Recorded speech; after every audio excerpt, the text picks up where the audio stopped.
Hi everyone, this is Melissa Funding, and today I am presenting on the essential functions of management assignment. Merriam-Webster defines the word leadership as an office or position of a leader, the capacity to lead, and an act or an instance of leading. In a separate article, I found something on leadership styles and how they are developed. They are through how we relate to one another, how you view yourself, what your view of the position is, and if you see yourself successful in that role. So I just want to take maybe 10 seconds and let you think about those that you've worked under. Who's the best, who's the worst person you've had leadership under, how those individuals impacted how you lead, and how have they impacted your behavior on that specific job.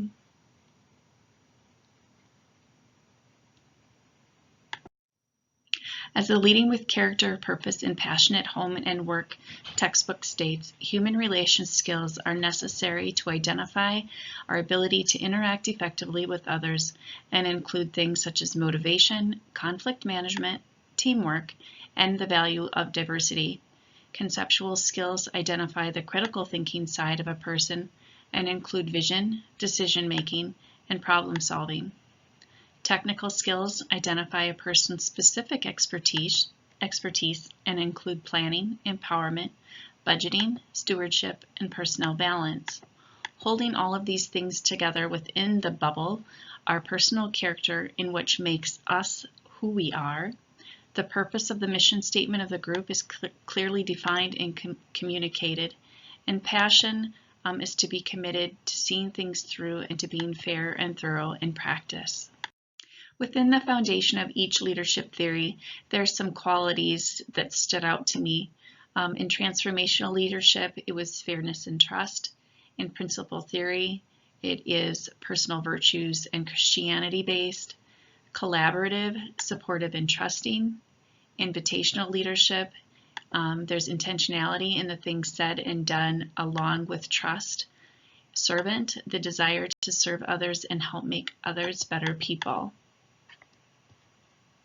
Some qualities of the transformational leader is that they're motivational and they hold themselves and employees accountable. They allow their employees to inspire them as much as they inspire the employee, which I really liked. Again, it's based on fairness and trust. There's empowerment for the employee to achieve greater things for themselves, and the leader truly wants that for the employee. Employees will be dedicated to a leader if they find that they align with their beliefs, and they work closely with their staff, creating partnerships. It's not a hierarchy type thing, and then they aspire along with the employee to make a difference in those that they serve. The principle leadership theory, those type of people tend to integrate their own virtues, values, and principles while also using their own virtues as a guiding force in how they lead. They're less focused on rules and more focused on helping the employee become a better person. Again, it's Christian-based, and they expect to be treated the same way they treat others. The core of this leadership is justice, prudence, courage, temperance, honesty, and patience. It's kind of a mouthful, but I like every one of those words. A resource to follow for this type of leadership is Stephen Covey's book of the seven Habits of Highly Effective People. I think collaborative leadership occurs actually where I work, and I really like how that works because the CEO is willing to listen, understand, and act upon employee ideas. We also have a new CNO, and I just had the opportunity to hear her speak, and she is following along with his vision and is making herself available to listen, understand, and act upon nursing ideas. She's making focus groups available so people are able to spend time with her, and she's able to see what they have to say, and that they will have a voice throughout the organization moving forward. When warranted, leaders provide employees opportunities to lead. They also empower and encourage others to be a strong leader. So the invitational leadership method or theory has actually branched off from the Pygmalion effect, where the leader, where the higher the leader's expectations were of the employee, the more likely the employee would rise to meet those needs.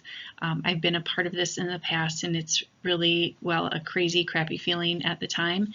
In the end, I feel like it's so worth it, and you feel outstanding in the end as long as you have that openness and transparency.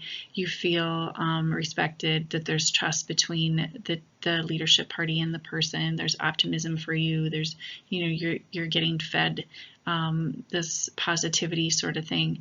So it's just a really kind of a cool thing to be a part of and to see leaders use throughout their leadership capability. With servant leadership, it puts others before they put themselves. They recognize their desire to serve. They assist others in achieving their goals. They want to make sure others' needs are met while they're growing as a leader. They don't take the credit for successes. They allow their employees to take that limelight and be responsible for the credits, but yet I feel like they also take the blame when blame is necessary, and they back their employee even if the employee is to blame. They become a better leader the more they serve others, and they're conscious in their effort to continue developing as a leader.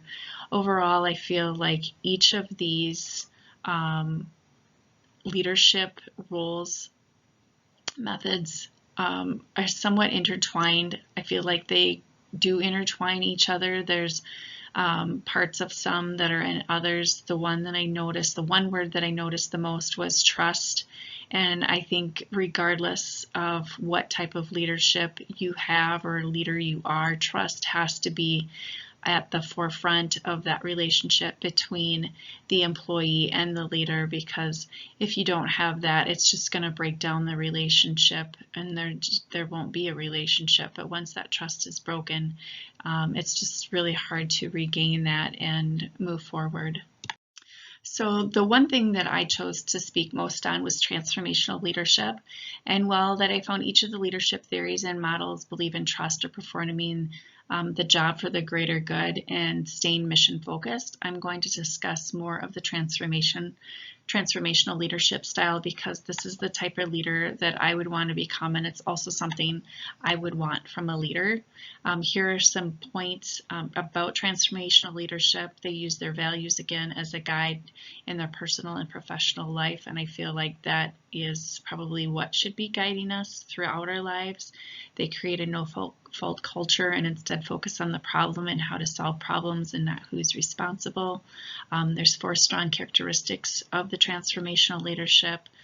Just a couple of them are encourage others to think for themselves and displaying the behavior that they expect from others at all times as well.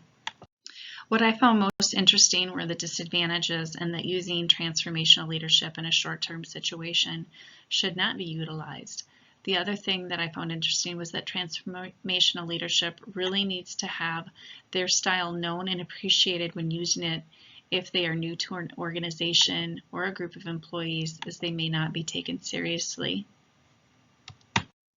When to use transformational leadership is when it's necessary to share the vision of the company with employees, and you need them all to come together to find a solution to make change happen.